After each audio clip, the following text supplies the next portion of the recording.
In the top left, playing is the purple Dark Mercia. We've got Rasposo up against Gnashing in the red, playing the regular Mercia.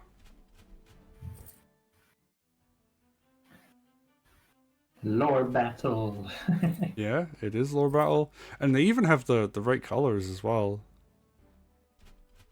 So I'm intrigued to see how this is going to go. And we're actually seeing Mercia play aggressively on the right hand side. You're gonna meet Dark Mercia over there. So real lore battle actually.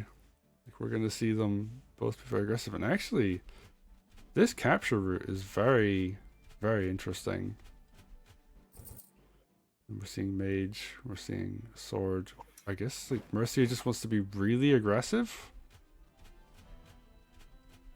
which is kind of what you would expect from Dark Mercia as opposed to regular Mercia, but No, but Mercia wants to be aggressive with her army. Dark Mercia just wants to be aggressive on her own, you know? yeah. I mean, there's an air trooper, but we don't count those. Okay, we see the big double heal off that village and that tower. The air trooper's just there to capture stuff. It's not here to fight.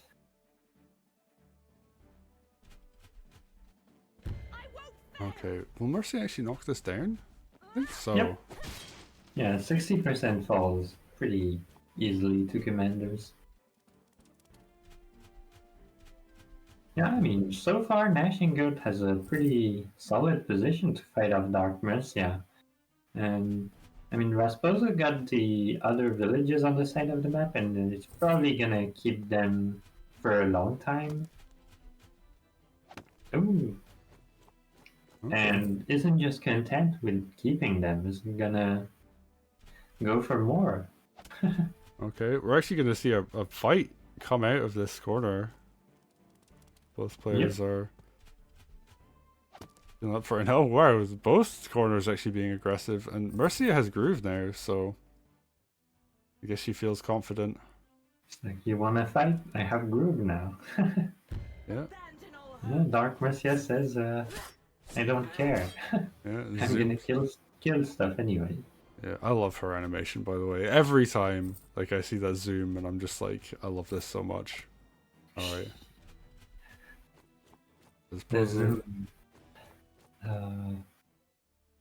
Yeah, doesn't want to commit the knight against the air trooper. Makes sense. Wow, Mercy's going for this tower. Oh, and gets the capture as well. Oh, that's really funny. Knight on Dark Mercia. And I mean, there's not much that can actually decap that tower, besides Dark Mercia. She's gonna have groove, well, though. I guess the sword crit is still there, so we might just see that, but the tower isn't gonna produce anything anytime soon. I do worry that Mercia is kind of overextended here, though. Like, you're up against the Dark Mercia groove. That should be any moment now, so she's gonna be on full health. But Mercia heals 50, Dark Mercia deals 30, so surely this is fine, right? Oh, but units are gonna go down. Yeah, crit on the mage, and ooh, this isn't looking too good. No, she's gonna take a lot of damage here. Although, wow, those dogs barely tickled her. That flagstone tile coming in handy. Yeah, maybe the dog attack wasn't really necessary, because, you know, Mercia's probably gonna groove anyways next turn, right? Yeah. Unless Gnashing doesn't want to. There we go. Okay. Mate's just gonna walk back and heal. Oh, Golem comes out. Okay, this is where Mercia wants to be. That said, there's a thief about to do a steal. Oh, that's a smart thief, actually. Yeah, like this corner's really difficult to push is right there. It takes one turn to go back. Yep. I guess if you want to go for this kind of corner pressure, you need to yoink the hideout. Because, like, the counterplay or on like win the fight, like, more severely. But yeah, Gnashing kind of has to take a bit more villages on the bottom left to make up for that. Yeah, but But they've been ahead. they have a pretty solid position. Like, I think this still could go either way, frankly. Yeah, I Yeah, mean, 'cause like, Rasposo is still like retreating on the left, so Gnashing is gonna take some value there, and then Mercia and the Golem are gonna be there to hold the right side. oh, Dragon Oh no, comes out. yeah. And Rasposo recognizing that Golem is gonna be a problem. Yeah, and they have a lot of money given that, you know, the Thief Steel came in. So, yeah, doing what they can with that. I think at this point, if I'm Gnashing Goat, I just try and maneuver my army over to the left-hand side. But I'm gonna stick it out on the right. Hmm. I mean, it'll really take time if you wanna move the Golem to the other side of the map. And oh, unfortunate. The knight goes down here. The air trooper probably also is going to go down. Yeah, it's looking like Rasposo is now has a very solid position. Yeah, their army lead is pretty huge at this point. I think Gnashing Goat just like took a few too many fights where the unit count didn't come out in their favor. And, Yep.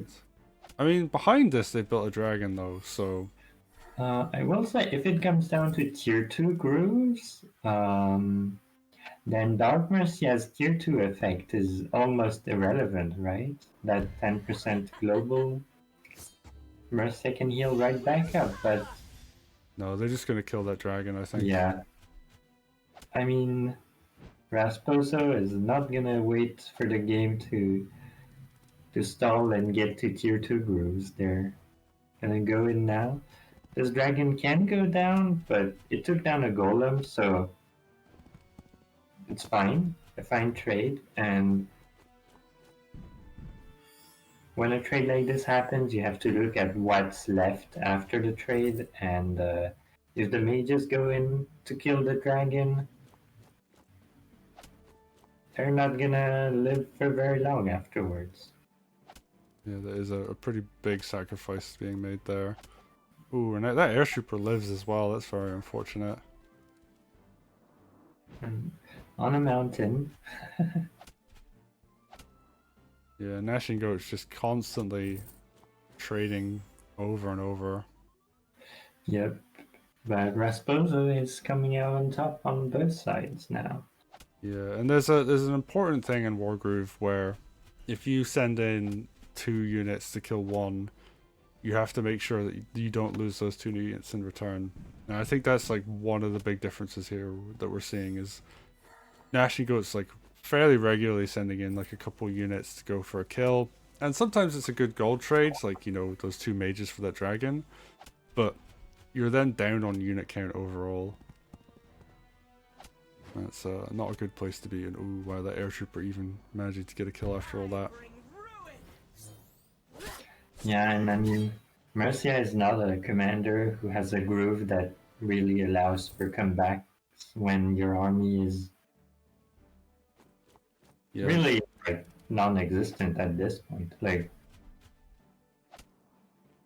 Yeah, Mercia is about snowballing and winning more, whereas Dark Mercy is more actually the comeback commander. Has that 30% damage, 40% with tier 2. So, yeah, and we just see Rasposo just running over this right hand side or left hand side of the map, sorry. yep. Kind of just cleaning up at this point. I mean, Gnashing is gonna. I think they're gonna play it out, not surrender. I could see a surrender this turn, honestly. Like, Rasposo has done like a very good job keeping their army alive. That has a witch to counter the dragon. Huge army on the left hand side that just like has no response from Gnashing Goat. Yep. Gnashing Goat's gonna fight it out, actually. Okay. Yeah, I mean, their turns are getting oh, that's unfortunate. Like, yeah, the dragon was maybe the one thing that could let you kill Dark Mercia, but now that that's down, Yeah, that's just like eliminating the comeback tools. And Dark Mercia even coming up to having tier 2 at this point. Just more and more units going down, and Rasposo can even reinforce on their opponent's side of the map with that tower. and now the knights are lining up on the stronghold. Everything is lining up on the stronghold, really. Gnashing Goat is on their last legs. But, you know, they're still fighting. Did see them get this golem down? Oh, Oh! that's perfect golem crits. No. Yeah, that's very unfortunate. And Mercia eats a massive hit in return. Are we going to see tier 2 groove from Dark Mercia? I don't think so. Just regular old tier 1. That's more than enough. And I think a golem could actually just hit Mercia again and call it game. Yep. That's gonna be enough. Oh. Huh. The golem crit really the nail in the coffin here. Yeah, and that was, wow, that was a very... ended up being a very one-sided game in the end, but... I like some of the ideas Gnashing Goat had. I like the pressure with the commander early on. Them... Yeah, what's interesting, like, had some interesting choices at the start too, and fights. Yeah. Gnashing Goat, like, when, I think maybe going for the opponent's tower is a little overextending, to say the least. You need, if you do it, you need to a- make sure you can deal with the hideout, because yeah, Thief comes out and that's just a free steal. Yeah, and you saw this near the beginning, like Rasposo actually retreated a bit from the left side, where Gnashing Goat was made to retreat basically when Rasposo started winning the fight. I think that's like mostly, I mean, that's something that you learn, like to recognize that you need to stop your push because it's gonna turn against you. Yeah, overextending is something anybody can fall to. Like, it's definitely something I've done plenty of times, and yeah. And yeah, Rasposo just played that excellently, honestly. And very good use of Dark Mercy as well, so it was good to see. And well played. We're going to go into the next game.